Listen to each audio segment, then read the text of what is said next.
Je m'appelle Halimatou Zika Sambaizé, je suis du Niger.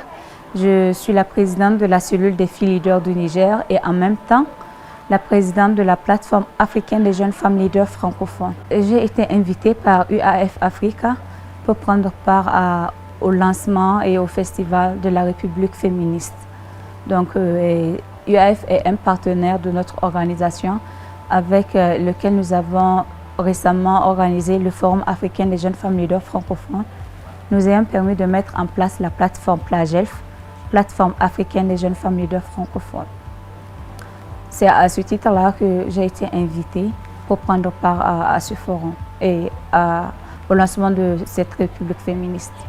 D'habitude, la question de santé ne nous passe pas à l'esprit. Mais en venant au lancement de cette République féministe, en fait, j'ai pesé l'importance de prendre soin de soi-même pour avoir suffisamment d'énergie, avoir l'esprit libre et pour pouvoir servir beaucoup plus les femmes et les filles que nous défendons. Parce qu'il est important qu'on ne s'immerge pas dans le travail, nous oublier nous-mêmes pour pouvoir aider les autres. Ça peut nous porter préjudice.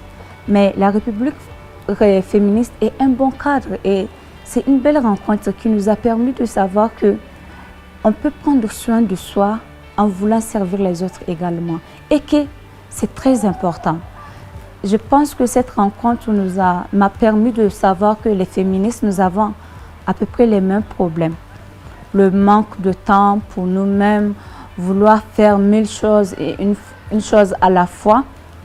Et le fait que les gens se rencontrent, se partagent les problèmes, et les visions, missions et comment est-ce qu'on peut y arriver en tenant compte de plusieurs paramètres pour pouvoir y arriver, c'est juste fantastique.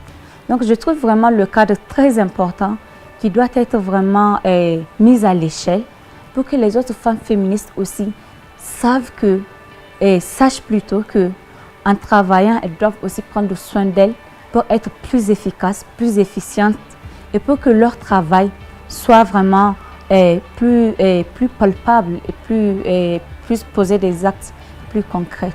Ce que j'ai appris au sein de la République féministe durant mes 2 ou 3 jours au Kenya m'a permis de réfléchir sur comment est-ce que je peux aider, comment est-ce que d'abord moi-même je dois travailler en étant féministe, maman, étudiante, activiste avec mon organisation.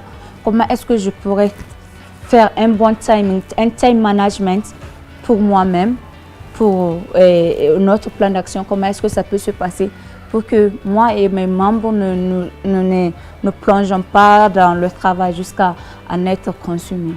Et en même temps, je pense que c'est un apprentissage qui me permet aujourd'hui de partager cette belle expérience avec les autres féministes du Niger, de mon pays, pour qu'ensemble, nous puissions créer peut-être un cadre de ce genre où nous pouvons échanger, où nous pouvons nous épanouir, où nous pouvons réfléchir dans les bonnes conditions sur comment travailler et continuer le bon boulot qu'on est en train de faire, celui de servir les femmes.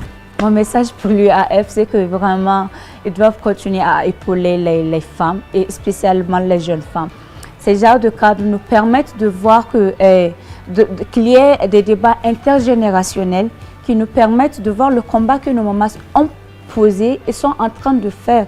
Et comment est-ce que nous, en tant que jeunes, nous devons aussi fédérer nos efforts au sein de l'Afrique et qu'est-ce que nous pouvons faire aussi au niveau de chaque pays pour faire vivre la République féministe en Afrique, au niveau des régions Afrique du Sud, Afrique de l'Est, Afrique de l'Ouest et aussi au niveau de nos pays. Donc vraiment, l'UAF doit continuer à nous épauler pour qu'on fasse des impacts et pour qu'on ait des impacts plus grands.